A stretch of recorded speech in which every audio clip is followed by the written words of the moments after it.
Frank Albert Grimmer was brought up in St. Andrews, New Brunswick. Cousins Stuart and Harley Grimmer were raised on a farm at nearby Shamcook. They came of age in an era when Prime Minister Sir Wilfrid Laurier predicted the 20th century belongs to Canada. As young men, they were called upon to fight in a brutal and bloody war. Frank's family home was a large single-family dwelling at the corner of King and Parr Streets in St. Andrews. The car passing by the home was possibly his father's expensive 7-passenger Studebaker. Father George Durrell Grimmer owned St. Andrews General Supply House. In 1911, his marine operations included barges and dredging equipment.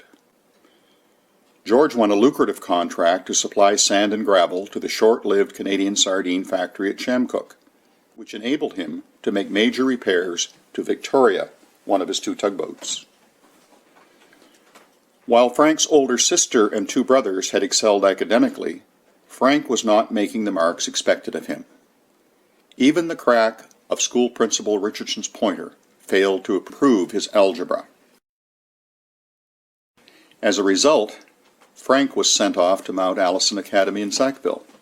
This basketball picture was the only record found in the university archives. Somehow Frank was admitted into the engineering program at the University of New Brunswick, but shown second from left, he appears more preoccupied with the co-eds than surveying 101.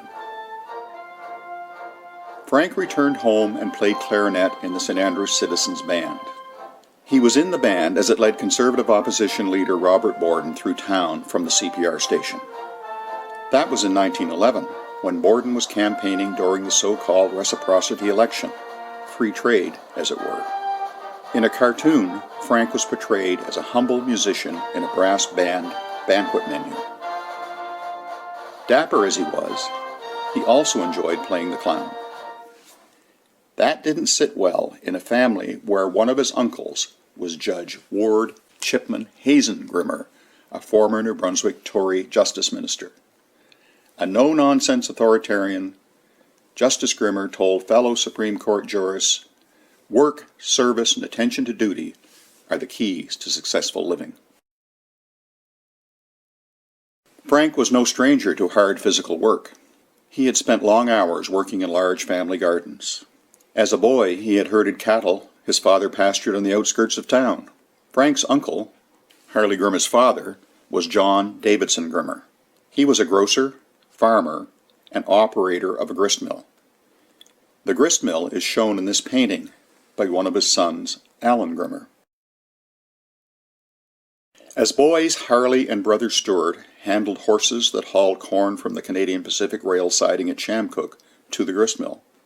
The mill was located on the right side of this photo. It operated at such a scale, gates could be closed so ships could remain afloat at all tide levels. Remnants of the gates are still visible. Hard physical work was a way of life for men and boys in rural New Brunswick. The pace of life was slow and generally pleasurable. For restless youth, however, the rural life could seem isolated and boring. But on August 4th, 1914, the world came crashing down on Charlotte County. Britain had declared war on Germany. Canada, as a member of the British Empire, was automatically at war. Its citizens from all across our nation innocently prepared to fight in unprecedented battles. Stuart Grimmer already had a head start on military life. A man of eclectic interests, he'd taken an officer's training course at the Canadian Royal Military College in Kingston, Ontario. He was there somewhere as a lieutenant with the 8th Hussars Regiment at Camp Sussex. In early 1915, Harley and Stuart enlisted in the cavalry unit and headed off for training at Amherst, Nova Scotia. Harley, a private soldier, Stuart was a lieutenant. Stuart was not in the cavalry long before he was sent to England to train as a machine gun operator. This call to arms was hard to ignore. Frank Grimmer's close friend Oscar Rigby was one of the early enlistees. Oscar left town for training with the 55th Battalion. Soon, over a dozen young St. Andrews men, including Frank Grimmer, enlisted and left town by train. They moved into winter barracks in this stark, cold stone building on the St. John Agricultural Fairgrounds. Private Frank Grimmer settled into Army life with the 115th Battalion. He applied himself as never before. March drill, squad drill, company drill, spit and polish became the numbing routine. In inclement weather, the military brass came by for a midwinter inspection. On a winter leave, Frank acts the clown on the ice of Shamcook Lake, possibly with his spirited cousin Lois. Lois was renowned for her motoring skills with her father, Judge Grimmer's powerful automobile. In late winter or early spring, Frank met Dorothy Day of St. John. She was a secretary at the Macavity factory. The factory was gearing up to produce high-explosive artillery shells. But soon Frank was off to Camp Aldershot in Nova Scotia, Valcartier, Quebec, and en route to Halifax. The 115th Battalion left Halifax bound for England aboard the SS Olympic, sister ship to the ill-fated Titanic. Newly arrived soldiers were given leave on arrival in England. Frank Grimmer went on to visit one of his 4 uncles, Dr. George Kerr Grimmer. Dr. Grimmer had crossed the Atlantic in the previous century. He was an established physician and surgeon by the time of the First World War. Frank saw a bit of London in the company of 2 of his British-born cousins, Eileen, a struggling medical student, and her more carefree sister Lois. But they sent Frank to Camp Aldershot, England. There he trained for the job he'd already been doing since qualifying back at Aldershot in Canada. Cousin Stuart Grimmer could read the writing on the wall. Newly arrived battalions were being broken up to replace men killed, wounded, or taken prisoner in other units already at the front. Stuart went on to serve as an officer with the Canadian Forestry Corps in England and France. By war's end, he had been promoted to the rank of major at forestry headquarters in Britain. Meanwhile, Frank Grimmer graduated from the British-style non-commissioned officers course. Soldiers say that in hard times, fellowship keeps them going. Frank was always what the British would call a clubbable man. A serious soldier, but army discipline hadn't altered his sense of humor. "That's me with a gas mask," he wrote to his mother. "See the expression on my face?" As predicted, the 115th Battalion was broken up. Although ready to go to war as an infantryman, Frank was sent on to the 4th Canadian Pioneer Battalion. There he served under officers that had trained in his hometown during the summer of 1916. It was there that he saw his neighbor Elizabeth Hibbert, who had become engaged that summer to Lieutenant Ralph Goodchild. Bessie had crossed the submarine-infested Atlantic, and the couple, now married, were living in the married quarters at Bramshot Camp, England. Bessie grew up in the Sheriff Andrews house. Her father was George Franklin Hibbert, an influential politician and businessman. For Frank, transfer into the Pioneers meant yet more training. He was sent on to Crowborough Camp, Sussex, England. Soldier humor suggested that rather than executing Kaiser William for waging war, he'd suffer more if sent to Crowborough Camp.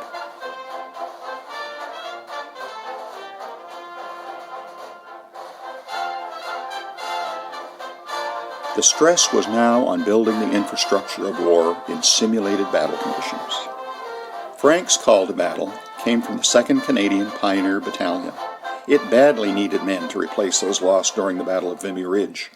Frank crossed over to France aboard a crowded Channel ferry in waters so rough, only the hardiest avoided seasickness. He spent overnight at the base depot on the Channel coast. From amongst the thousands of transient soldiers, he spotted and chatted briefly with his cousin Harley. Harley was convalescing after contracting severe intestinal disease in the mud and filth of the trenches. Frank joined the 2nd Canadian Pioneer Battalion in front of Vimy Ridge. The unit was commanded by Lieutenant Colonel Gilbert Sanders. Sanders was said to be more British than the British. He was rumored to have worn his monocle, even while sleeping. He was described as very strict, but always fair. Officers like Lieutenant Prescott Duff, a railway construction engineer from Bridgewater, Nova Scotia, worked in the field. He supervised work parties in the days leading up to the Battle of Vimy Ridge. Duff preserved this diagram illustrating the trench systems in and out of the base of the ridge. Frank and several other recently arrived rafts moved to the town of Hersanne in France. It was close to a railway center. There, the loading and unloading of high explosives, food and construction material became a routine assignment. The rail yard was back from the front trenches, but well within the range of the big guns. Because of the importance of the cargo handled there, it was often under heavy artillery fire. These diary notations record bombardments of high explosive shells. 45 struck on April 21st, 22 on April 22nd, and 65 on April 23rd. The shells were of 6, 8, and 9-inch diameter. Frank Grimmer described how an artillery shell of the type soldiers called pole boxes landed on top of their dugout. These shells got their name from the black smoke they left behind as they thundered overhead. When not out in the field or under nightly bombardment, Hersanne was a coveted base location. Water could be heated for warm baths. Food, wine, and farm produce could be purchased from French farmers or innkeepers. This display of the staple food of the trenches is part of a recreated trench system at the Citadel Museum in Halifax. Tinned beans and corned beef were a mainstay of the Canadian soldiers' diet. These gas masks were not pleasant to wear for any length of time. They fogged up and became slimy with use. By this time, Frank had greater respect for the gas masks than he had when he'd written, "That's me. Can't you tell by the expression on my face?"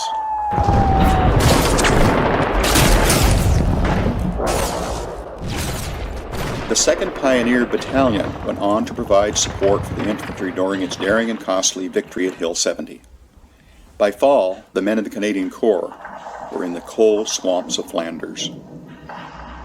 It was on the muddy killing grounds of Passchendaele that Frank Grimmer experienced his darkest hours of the First World War.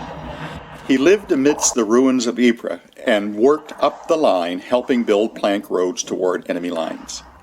They worked amidst a torrent of explosives and gas shells.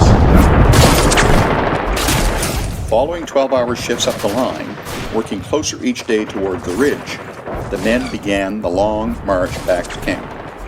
Their huts and dugouts were under nightly bombardment by artillery and Germany's big new Gotha bomber aircraft.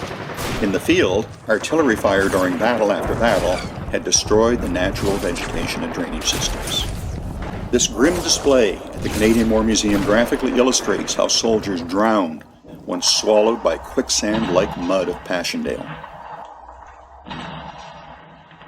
In the damp, cold, early morning hours of October 26, 1917, in conditions like those illustrated, an artillery shell struck in the midst of Frank's workload. His friend, Henry Lane, just 10 feet away, was blasted into the morass by a direct artillery blast. In an attempt to save him, Frank waded into the mud and dragged him back to the plank road where they worked. He then went on to try and save others and organize stretcher bearers. It was too late for Henry Lane.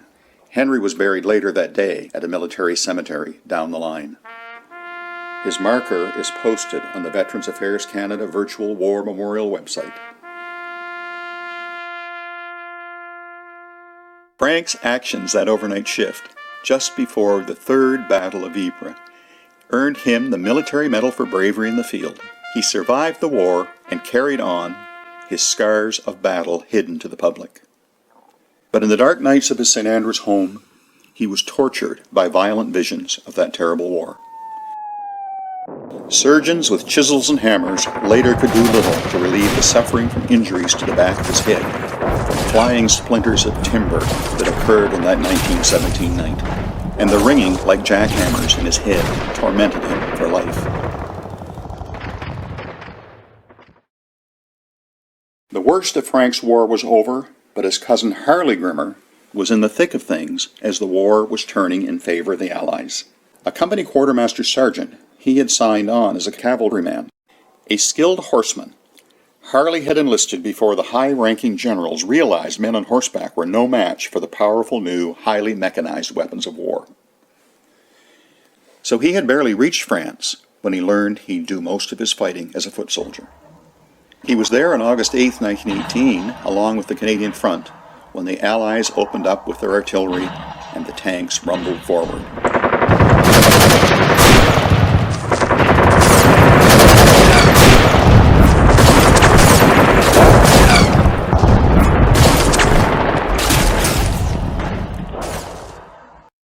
Then, in the early morning hours of August 24th, Harley was overcome by poison warfare gas in heavy fighting near Arras, France. It was a time when medical resources were stretched to the limit. He died 3 days later in a battlefield casualty clearing station. Harley Grimmer's death is commemorated in this plaque at the St. John Chapel of Ease in Chamcook. His death occurred just weeks before the guns went silent on the Western Front. There would be 83 more days of bloody battle before the Canadian Corps was to reach Mons, Belgium, where the war had begun 52 months before. During that first global war, over 60,000 Canadians died and 172,000 were wounded. Estimates indicate an additional 9,000 war veterans suffered from severe shell shock. The immeasurable losses of the First World War proved to Canadians the strength and resilience of the human spirit. And Canada's distinguished military achievements set the stage for full nationhood. Sadly, the ink was barely dry on the Treaty of Versailles when a second, more deadly world war followed. And despite the tragic losses of 2 global wars, there have been over 248 armed conflicts since the end of the Second World War. And now, as author John Cunningham says, more than any other time in history, it is essential that every effort is made to resolve national and ethnic differences by diplomacy and understanding rather than armed conflict.